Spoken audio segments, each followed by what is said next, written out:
নিঃসন্দেহে জামাত বাংলাদেশের রাজনীতির একটি গুরুত্বপূর্ণ জায়গায় অবস্থান করছে।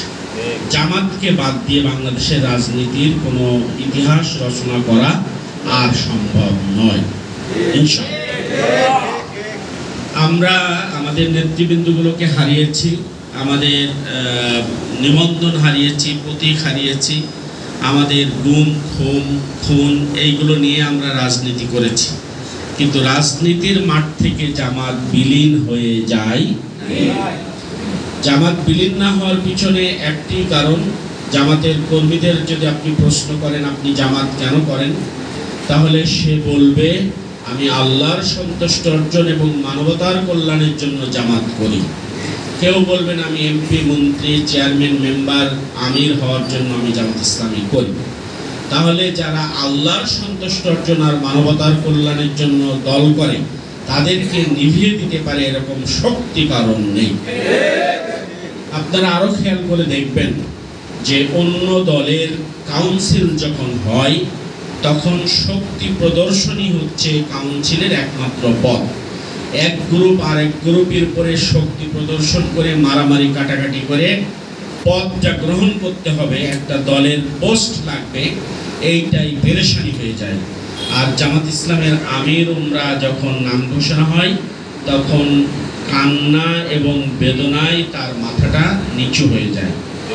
জানি যেই দল তাদের গণতন্ত্র রক্ষার, গণতন্ত্রের কোনো অবস্থান তার দলীয় দলীয় দলের ভিতরে নেই, সেই দলের কাছে গণতান্ত্রিক আচরণ প্রত্যাশা করাও অন্যায়। তাহলে বাংলাদেশের যে বুর্জোয়া সংগঠনগুলো আওয়ামী লীগ, বিএনপি, জাতীয় পার্টি, জাসদ, এরা রাজনীতি করে, তাদের দলীয় কমিটি করতে গিয়ে এক একটা মার্ডার না হলে দলীয় কমিটি হয় না। তাদের আবার একটা উত্তর আছে যে এত বড় দল তো এই জন্য এখানে একটু গ্রুপিং লবিং থাকবে। তার মানে কি, তারা দলীয় একটা পোস্ট যদি পায় তাহলে ওই পোস্টটা বিক্রি করে তাদের আখের গুছাতে পারে। জামাত ইসলামের দলীয় পোস্ট বিক্রি করে আখের গুছানোর কোনো সম্ভাবনা নেই।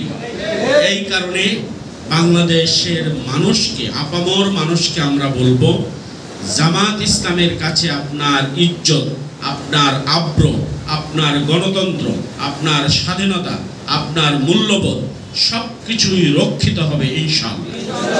জামাত আপনার প্রত্যেকটা পদক্ষেপে আপনার পাশে থাকবে। জামাত ইসলামীর সাথে এগুলো যায় না, চাঁদাবাজি, এরপরে লুণ্ঠন, ডাকাতি, রাহাজানি, এই জিনিসগুলো জামাত ইসলামের সাথে যায় না, জামাত এগুলো করে না। আমরা 5 তারিখের আগে একটি দল বাংলাদেশের কি করেছে এটা আমরা জানি, যদিও আমাদের দৃশ্যপট মাঝে মাঝে মুছে যায়। আওয়ামী লীগ ভোট চুরি করেছে, দিনের ভোট রাত্রে করেছে, তারপরে 154 জনকে বিনা ভোটে পাশ করিয়েছে, ইউনিয়ন কাউন্সিলের ভোটগুলো জোর করে করেছে, ইউনিয়নের মেম্বারগুলো জোর করে নির্বাচিত করেছে, চেয়ারম্যানগুলো জোর করে করেছে, উপজেলা জোর করে করেছে, শিক্ষা প্রতিষ্ঠানগুলো জোর করে দখল করেছিল, হাট দখল করেছিল, ঘাট দখল করেছিল, টাকা পাচার করেছে, 26,000 কোটি টাকা পাচার করেছে। আওয়ামী লীগ ছাড়া অন্য কোনো রাজনীতি করার কোনো সুযোগ রাখেনি। কেউ যদি মানববন্ধন করতে চেয়েছে পুলিশ দিয়ে মেরেছে, পুলিশের রাজত্ব কায়েম করেছে, ইত্যাদি ইত্যাদি ইত্যাদি ইত্যাদি। আচ্ছা, যেই কাজগুলো 5 তারিখের আগে হয়েছিল সেই কাজগুলো পুনরাবৃত্তি 5 তারিখের পরেও হচ্ছে, তাহলে 24-এর এই রক্ত দেওয়াটা বৃথা ছাড়া আর কিছুই না। এপারে আমি ওপারে তুমি, মাঝখানে নদী বয়ে চলে যাই, এই গান গাওয়া ছাড়া দেশের মানুষের আর কিছু করার নেই। আগে মামা উঠাতো, এখন ভাগ্নে উঠায়, আগে চাচতে ভাই উঠাইতো, এখন আপন ভাই উঠায়, আগে খালাতো ভাই উঠাইতো, এখন ফুফুতো ভাই উঠায়। এর সব কিছুর অবসান যদি আমরা না করি তাহলে 24 বাংলাদেশে বারবার ফিরে আসবে। 24 বারবার ফিরে আসলে আপনি আপনার গণতন্ত্রের চরিত্র হারাবেন, আপনার মূল্যবোধ হারাবেন, আপনার স্বাধীনতা হারাবেন, সার্বভৌমত্ব হারাবেন, গণতান্ত্রিক চিন্তা হারাবেন, আপনার ব্যক্তি স্বাধীনতা নষ্ট হবে। আপনার সন্তানদের ভবিষ্যৎ নষ্ট হবে। আবরার মতো মানুষ, মেধাবীদের বারবার হত্যার শিকার হতে হবে। আবু সাইদের মতো মানুষ বারবার জীবন দিতে হবে। মুগ্ধর মতো মানুষকে বারবার জীবন দিতে হবে। কিন্তু আমরা এর অবসান চাই, ব্লাডশেডের অবসান চাই, টেকসই গণতন্ত্র চাই, টেকসই মূল্যবোধ চাই, টেকসই শিক্ষা ব্যবস্থা চাই, টেকসই মানুষের ইসলামী মূল্যবোধ এটা রক্ষা হোক, এটা আমরা চাই। সুতরাং বাংলাদেশ জামাত ইসলামী কিচ্ছু করতে চায় না, নতুন কোনো পরিকল্পনা জামাত ইসলামের নিতে হবে না। আমরা যদি একটা সিদ্ধান্ত বাস্তবায়ন করতে পারি যে দুর্নীতি আর উন্নতি এক হয়ে চলতে পারে না, রাত আর দিন একসাথে চলতে পারে না, ভালো আর মন্দ একসাথে চলতে পারে না, আগুন আর পানি একসাথে চলতে পারে না, দুর্নীতি এবং উন্নতি একসাথে চলতে পারে না। জামাত ইসলামী শুধু এই জায়গায় কাজ করবে, দুর্নীতিকে থামিয়ে উন্নতিকে এগিয়ে দেবে ইনশাআল্লাহ। সুতরাং আসুন সবাই মিলে আমরা জামাত ইসলামের ছায়াতলে এসে প্রথম ভোট এগিয়ে দিই।